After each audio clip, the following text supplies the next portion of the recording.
All right, welcome back to the program. My guests are joining me right now, David Adonri, who is the Vice Chairman at Cap Securities, and Paul Alaje, the Senior Economist at SPM Professionals. Good morning to you, gentlemen, and thank you for joining us on the show today. Thank you, Nancy. Always a pleasure being on your show. Thank you. Also, my greetings to my colleague there. Yeah, thank you so very much. Good morning, Nancy. Thank you for having us. Good morning. Now, let's get into the nitty-gritty. Setting economic agenda for these candidates. As it stands now, we have just a few candidates and more aspirants. Mr. Adonri, let me start with you. We've seen that these many aspirants have declared. Never in the history of Nigeria have we seen this number of candidates, this number of aspirants. Was it surprising to see this number of aspirants? And do you think they understand the enormity of the challenges ahead? Thank you very much, Nancy. It's not very surprising seeing a lot of aspirants coming in. Luckily, so far we have candidates already emerging from some of the primaries. So let me seize this opportunity to congratulate Vice President Atiku Abubakar and of the PDP, and also congratulate DPO, Dr. Peter Obi of the Labour Party for their success in the primaries. So, but several other aspirants are still there, and INEC is awaiting the results of their primaries. Now, Nigeria has grown in terms of having highly enlightened people who are in the political space, and also a lot of high capacity professionals who believe that they have a lot to offer in terms of how they can impact the future economic prosperity of this country and also transform the socio-political landscape of the country. So it's very not surprising. It's a welcome development, and I am so happy that this is probably going to be the most keenly contested presidential election in the history of political electioneering in Nigeria. Thank you very much. Let me come to you, Paul. And how much of these challenges do you think that the next leaders of Nigeria understand? I was saying it at the beginning of the program that the APC is conducting its screening right now, and I don't know the kind of questions that the screeners are asking the aspirants. Do you think that these political parties or those involved in this screening process, that they really understand the kind of questions they should be asking beyond the sound bites or beyond the cheap things that every Nigerian knows about? Okay, what will you do about power? Those are, you know, ordinary questions, so to speak, not the deep questions. What's your view? Political party is very important, and they must have the right questions, and not because they are just party members. They must ask the right question because Nigerians are now limited, based on the provision of the Constitution, to elect their leaders from the options provided by political parties. So if party members are just looking at politics, they don't understand that by 2026, based on stress tests carried by IMF, 100% of government revenue will not be used to build roads. 100% of government revenue will not be used to even pay salaries. As you may think that, oh, maybe we'll not have money for infrastructure. According to IMF stress test, by 2026, if the care is not taken and we don't watch it, we are going to use 100% of federal government revenue to service debt. That is a big trouble. That is a major challenge. If government don't watch it, there will be no money to even pay the man in the villa.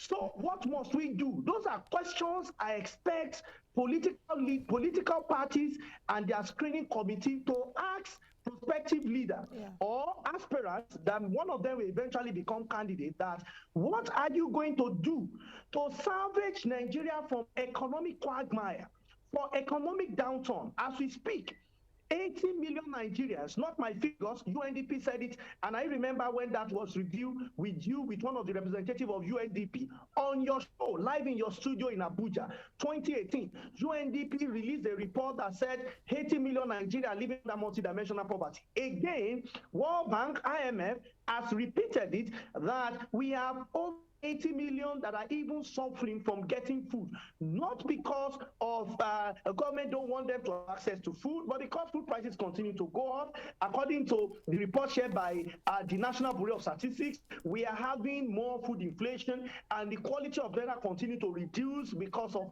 emaciation of Naira. The value of Naira high and new window has revealed that.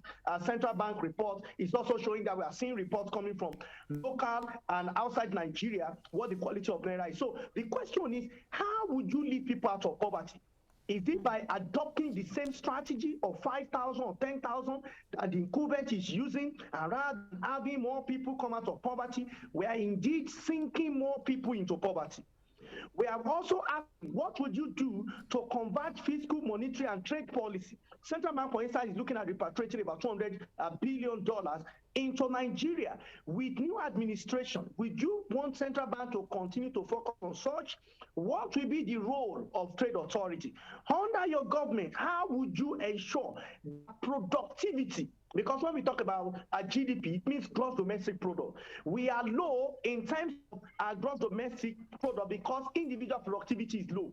What would you do to enhance productivity? Again, we import over 80% of finished product to Nigeria. What would you do to boost employment?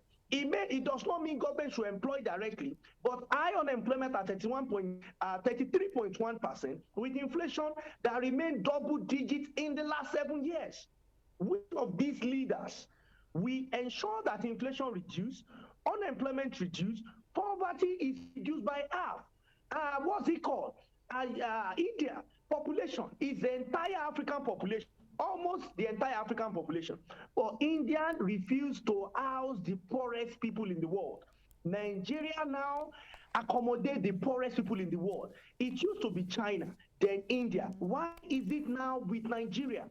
What must we do? These are questions that we must ask the persons that emerge as candidates or the aspirant, and these questions must start with political party. My recommendation is that major political party must have economic harm so that we can read through their economic blueprints by economic blueprints, which of course are representative political parties, maybe as aspirant or eventually as candidate, will tell us how they want to implement some of these policies. Thank you, Paul, for saying that. You know, this is one key recommendation. I don't know how the political parties are doing this, or perhaps if they have their own think tank, so to speak, or their different arms, or perhaps create an arm that can arm the party with, you know, the right questions, do their research well, so that when these political aspirants come up, they are able to ask them correct, deep questions, and not the usual questions, you know, the usual lame questions that every Nigerian can comment on the street. Now, for you, Mr. Adonri, have you seen like roadmaps or economic blueprints from these political aspirants or would-be candidates? And if you've seen any, let me know. If you haven't seen, what do you think we should be tasking those people with? You know, because I would like to read documents from these people, and even before you say you have the intention that I want to rule Nigeria, you should be able to, you know, put together a document, put together an array of the challenges and how you're going to tackle it, and that Nigerians can read, you upload on your website or whatever, and we go there and we read it. Have you seen something like this? Or is this road to 2023 still going to be same old, same old? Okay, Nancy, thank you very much. let me state straight away that I haven't seen any blueprint or a comprehensive manifesto uh, presented by any of the political parties or any of the aspirants. But having said that, I have listened to quite enough of the aspirants while declaring their intentions to run, make a lot of economic presentations, uh, speaking about what they intend to bring to the table if elected as president of Nigeria. You know, but I would say that having listened to a lot of them, I am not very sure that they are very vast in the kind of knowledge that is required to drive Nigeria moving into the future, especially now that there's a need for a new economy to be constructed in Nigeria. And so, but I will first of all say that it may not be necessary for any political party or an aspirant to generate an economic blueprint altogether that is entirely different from what is contained in the recently launched National Development Plan 2021-2025 for Nigeria. As a matter of fact, that plan is quite comprehensive in terms of the vision that it sets to achieve, and also the objectives and strategies to take a country to the promised land. So what I expect, and I think the consensus can be built around that document. But what I will advise is that each aspirant or now presidential candidates should settle down and study the entire 196 pages of that document. I mean the recently launched National Development Plan of Nigeria, which is a strategic plan for that will take Nigeria to 2025. They don't really need to generate any new thing.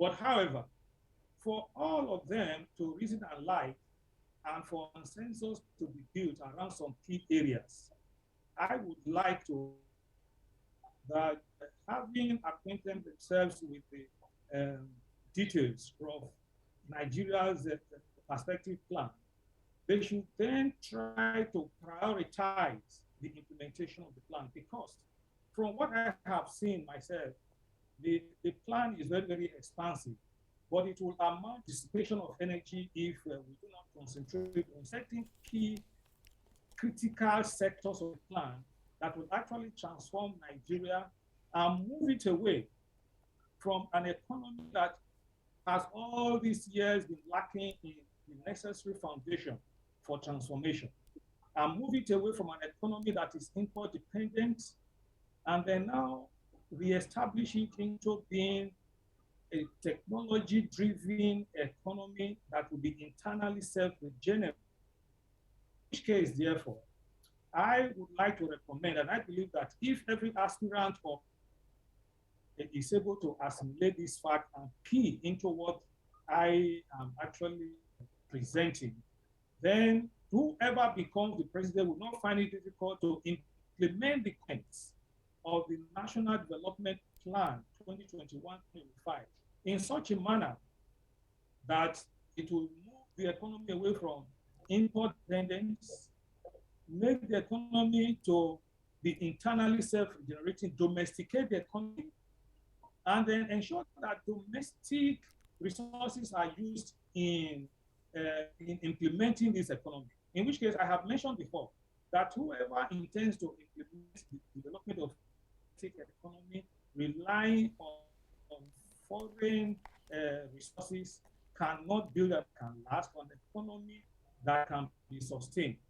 And so, for this, the incoming president of Nigeria to transform the economy, make it internally self-generating, there is one key missing link that has always stifled the economy since independence.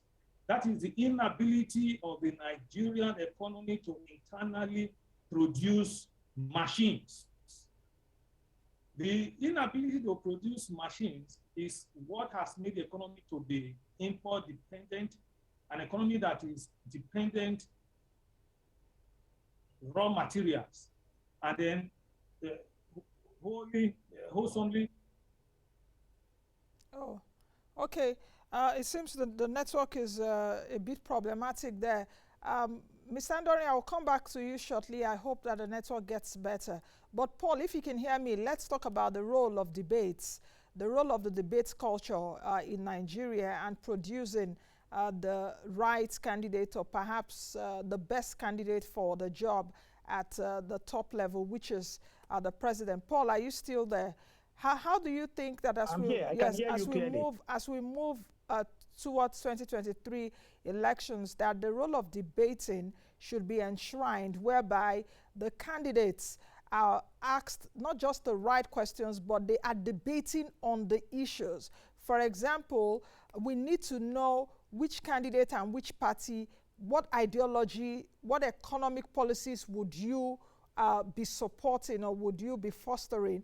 And the other parties will be like taking them up on such things. For example, Party XYZ can say, I will not take subsidies away in 2023 or in 2024. I'm going to face that out.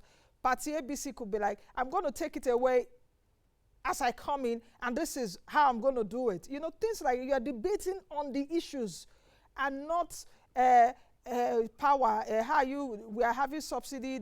I don't know if you understand me, because you look at things like this, yes, happening in developed economies, and the candidates are taking on what they have said they will do, the economic priorities and the economic policies, and they are debating on such issues and not on trivial and lame issues. Yeah, well, for me, the role of debates or debating is very central. And I think the media has a major role to play in that regard. What we have seen over the years is that we have seen a number of media houses put together some presidential aspirants in this. But I think the association of journalists can have something that is more organized, more robust, that is all-inclusive across the media, whether government or private sector. You know, everybody is inclusive, and I believe that there is an agency of government. The challenge again is that when you include an agency of government in such conversation, we might not be getting some of the things that, especially those in private sector, don't want to hear. But if we have some international organization partner with the body of journalists in Nigeria, or media houses in Nigeria, including the print media, then we are going to get the very best. We want to even see the intellectual capacity of those that eventually will emerge as candidates. That's on one hand. On the second hand, we read the policy of these people. I would also suggest we have experts in some areas come and have an interface conversation with these people. Set up a committee. Maybe one of the things we have major issue with is education.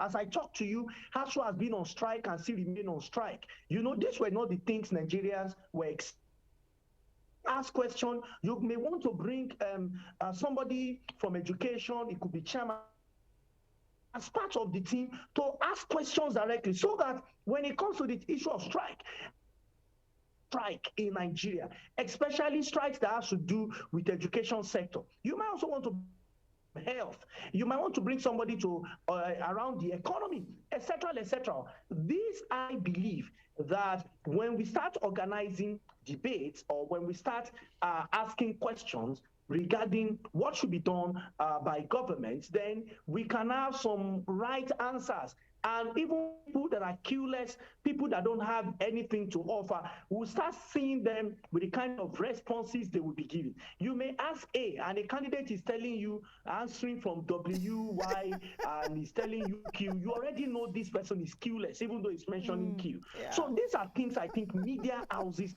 can put questions together. And let's be very sincere with ourselves. There is no pride in not coming for a debate. It simply shows that you are not competent. And I can tell you, many candidates have not showed up for debate, have mismanaged the economy over the years. I'm not going to mention names.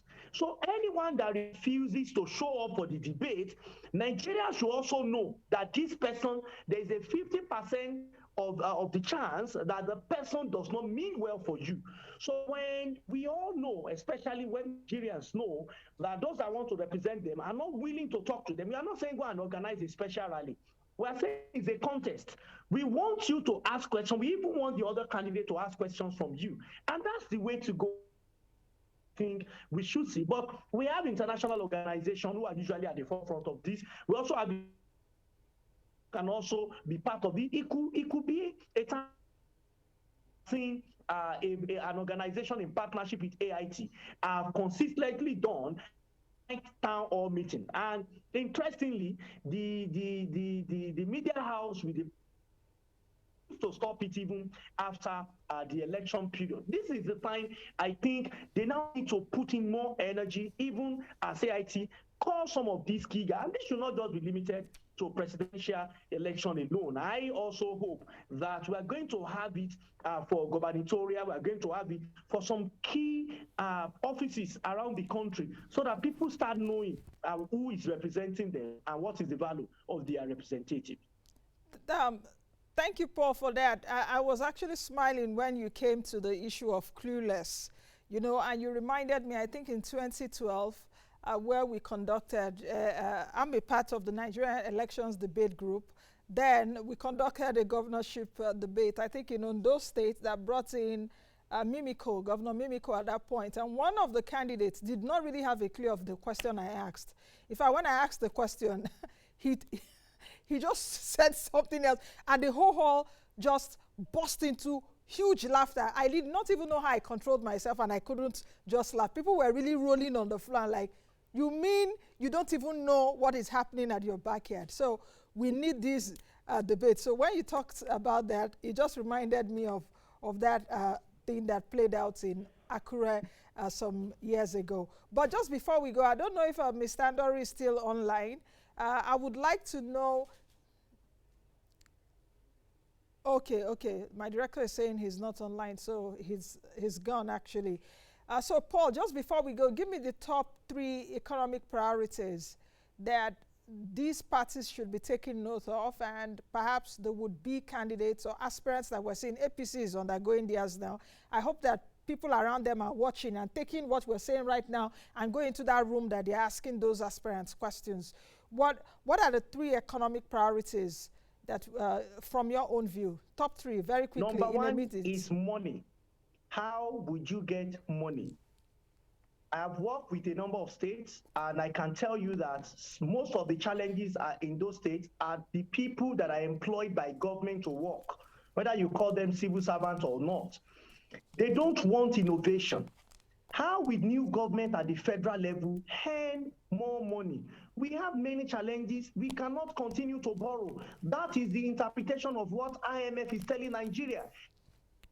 Government revenue, federal government revenue, was used to service debt. By 2026, 100% or more will be spent to service debt. That is absurd. Is that not? It is. Number 2, again, is money. How would you reduce unnecessary expenditure? We are talking again in terms of money. Number 3 is also money. What would you do that the quality of Naira would improve? As I talk to you, the quality of Naira, whether we want to recognize it or not, at the parallel markets continue to emaciate. No thanks to politicians, especially now that we're having primaries. How are we going to do it such that the money in the pocket of Nigerians, what they used it to buy last month, will still remain the same? Not that what the money bought last month, we only buy 2/3, in a new month. So money. And I'm happy that your show is Moneyline with Nancy. Paul, fantastic close for me. In fact, you took it out of my mouth. Money. And this is the best show to talk about that. Moneyline with Nancy. So it's about money, it's about money, it's about money. Paul, many thanks for joining us this morning. Thank you so much for having me. All right, I'll be speaking with Paul Alaje, who is the Senior Economist at SPM Professionals, and you've heard it from my guest. I've also been speaking, at least I spoke earlier with David Adonri, who is the Vice Chairman at Cap Securities. Network did not allow us to conclude the conversation with him. So thank you, gentlemen, for joining us today. I will see you all again tomorrow with another topic and another guest. Be the best you can be and be the change that you want to see. And for us all as Nigerians, let's be interested in this process, 2023 elections. Bye for now.